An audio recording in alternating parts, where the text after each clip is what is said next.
Mi hermana nos está comenzando esta temporada por misericordia, por don. Nos abre nuestro corazón a Dios y háganos pedir Dios su bendición en nombre de Tata, de Hijo y de Espíritu Santo. Gracias del Señor Jesucristo sea con vosotros. Hermana, háganos delante del Señor Dios, reconocer nos falta, nos errornan, y háganos pedir Dios por don.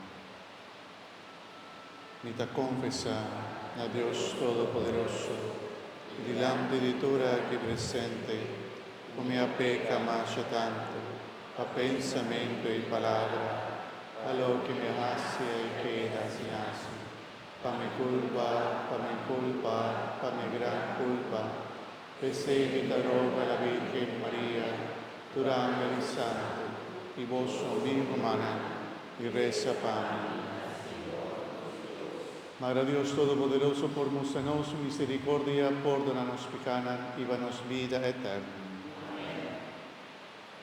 Láganos reza.